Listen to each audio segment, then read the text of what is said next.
Hello, good evening. My name is Rebecca Skippage. I lead the Anti-Disinformation team at BBC News, and it's a complete privilege to be here representing the Michaelmas Fellows, most of whom, sadly, because of travel restrictions, can't be with us in person this evening.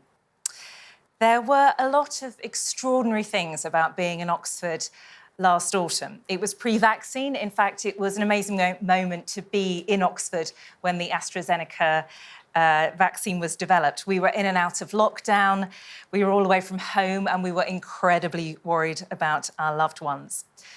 But what the uncertainty created was an extraordinary bond between our necessarily small group of fellows. And I say fellows, but it's actually something of a misnomer. Our cohort was, for the first time in the programme's history, exclusively female. We were women from all around the world, different ages, backgrounds and career paths, but as we discovered, with very similar experiences.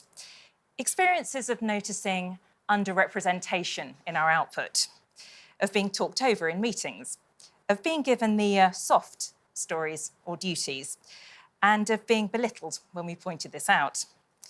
The impact of finding out that this appeared to be a universal issue for the fiercest group of women you will ever meet could actually be quite demoralising. But it was the reverse. We came away energised, inspired, and more than willing to tell you all about what you need to do to change it. Hi, my name is Evelyn Jones, and I'm a political correspondent for the Swedish newspaper Dagens Nyheter.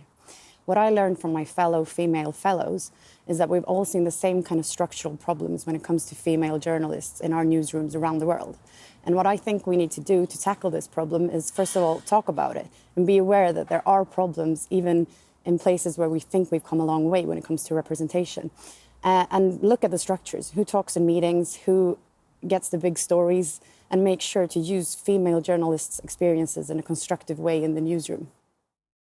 Hello, my name is Ramisha Ali and I'm a news correspondent at the Independent UK's Urdu service based in Pakistan.